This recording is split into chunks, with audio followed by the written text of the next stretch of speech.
Salut Bibi Lutier, tu vas bien aujourd'hui? Ouais. Je vous avais dit, samedi peut-être, en fait non, je sais pas, j'ai qu'à fouiller samedi, donc et puis dimanche et lundi non. Hein.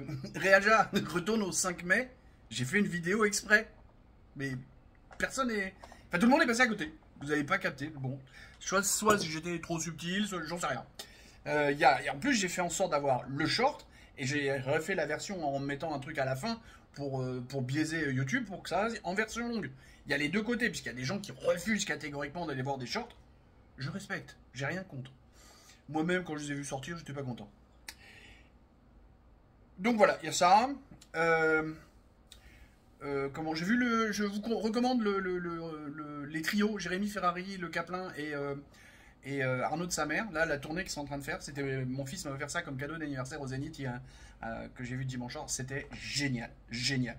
Vraiment, allez, si vous aimez l'humour noir et tranchant, allez-y. Ça décape dans tous les sens. J'ai passé presque 3 heures, c'est 2h30, un peu plus de 2h30. Très bien. Voilà, ça c'était pour l'intro. On va parler. Ouais, parce que je vais vous mettre une vidéo, ça va vous mettre dans l'ambiance. Allez, on écoute ça tout de suite. Et pour l'instant, gardons notre sang-froid et faisons appliquer nos lois en Europe lorsque celles-ci risquent d'être circonvenues et que elles peuvent, et si on ne les applique pas, conduire effectivement à des interférences. On l'a fait en Roumanie, il faudra évidemment le faire si c'est nécessaire en Allemagne. Bon, je vous le présente plus, vous le connaissez, ça a 4 ou 5 mois ce truc-là. Vous avez entendu ce dérapage pas tellement contrôlé. Donc, on va parler avec du retard, bien entendu, de cette élection en Roumanie.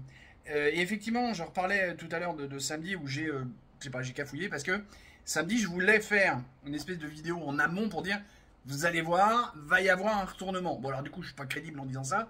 Parce que si j'avais fait la vidéo samedi pour le dire, là du coup on peut dire ah oui effectivement, la Blanor a un peu de Blair. Bon, vous avez forcément, enfin je pense parce que j'espère que vous attendez pas après moi pour avoir de l'info, sinon ça va pas être gagné-gagné. Et vous avez vu, même l'AFP a réussi à dire un retournement spectaculaire, c'est-à-dire dans le courant de l'élection. L'autre, il gagne, puis quand on voit qu'il est presque l'heure de... Il faut pas qu'il gagne, il y a un changement comme ça, d'un seul coup. J'ai vu passer parmi les trucs une analyse chiffrée. Le gars, Dan, là, Nikuzor Dan, donc le européiste, en fait, il aurait fait 155% de progression. Comme ça, en quelques heures. Vas-y, roule. Il y a beaucoup de gens qui parlent de la diaspora. Alors moi je veux bien, mais le nombre d'habitants en Roumanie, hein, c'est 19 millions. D'accord? Ça c'est le chiffre de 2023. D'accord? Donc du coup, la diaspora, c'est les Roumains en plus de ces 19 millions qui sont ailleurs. On a l'Italie qui en a 1,1 million, on a l'Espagne qui en a un peu plus d'1 million, le Royaume-Uni qui en a 950 000, l'Allemagne 800 000, les États-Unis 400 000, le Canada 200 000, tu vois, puis ça descend. Ok, je veux bien, parce que je suis ouvert à toute proposition pour la fraude. Hein. Mais ça fait léger, quoi, sur les 19 millions. Non, là où je dis qu'il y a vraiment eu ingérence et que ça a boosté, c'est les Macron, les Valérie Hayé, c'est l'ambassadeur de France, c'est tous ces gens-là qui sont allés pousser pour que... Et puis, je serais pas étonné qu'on découvre un jour qu'il y a du bourrage d'urne. Est-ce que le peuple roumain est comme le peuple français? C'est-à-dire que tout le temps qu'il a à bouffer dans son frigo, il ferme sa gueule. Je suis pas sûr.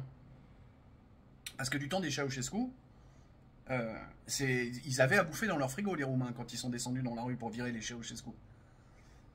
Et puis là, donc bien entendu, Georgescu, il a été emprisonné, machin, interdit de se présenter comme candidat. Enfin, on est déjà sur de la démocratie un peu limite. Alors après on me dira oui mais comment Georges Simeone il a dit partout qu'il voulait le mettre comme Premier ministre. Ouais, mais s'il n'avait pas fait ça il n'aurait pas eu les voix qu'avait Georgescu. C'est un peu l'ennui parce qu'effectivement il aurait pu fermer sa gueule et puis dire bah, je le ferai à la fin. Mais s'il n'avait pas fait ça, les mecs qui étaient les soutiens de Georgescu n'auraient pas voté pour Simeone. Enfin je crois pas. Enfin voilà, moi le discours que j'ai envie de tenir aujourd'hui, effectivement à 48 heures après, donc avec beaucoup de retard.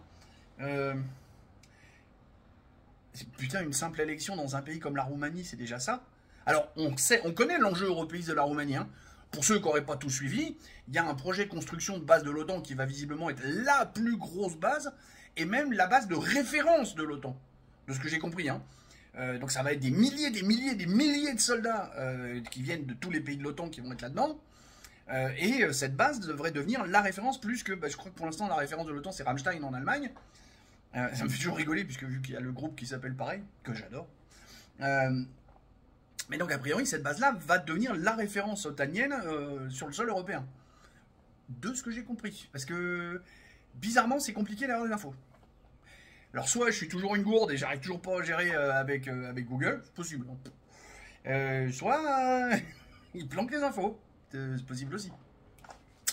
Voilà, du coup, il fallait que la Roumanie file droit, hein, puisque autant Europe, ça marche dans le même sens.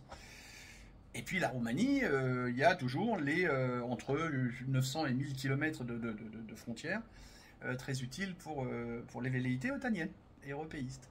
Hein, voilà, quand on a tout ça en tête, quand on a le petit Thierry en tête, on a le résultat de l'élection. Mais encore une fois, ça m'embête parce que vraiment, samedi, j'avais dit, tiens, je ferai une vidéo, c'est le sujet que je voulais balancer, c'était faire une vidéo un peu courte, beaucoup plus courte que celle-là en tout cas, pour dire, vous allez voir, l'élection, vous allez voir, va y avoir un croisement à un moment, ça va pas louper. Sauf qu'effectivement, vu que je l'ai pas fait samedi, je n'ai pas de crédibilité à dire ça aujourd'hui, parce que bien sûr, maintenant tu peux le dire, c'est fastoche, hein. Bon, j'espère que mes bilousiers profonds, les vrais, les purs, les durs, savent que je suis quelqu'un de fondamentalement honnête. Puis les autres, je vous aime beaucoup. Voilà. Sur ces sages paroles, bisous, poutou et tchuss.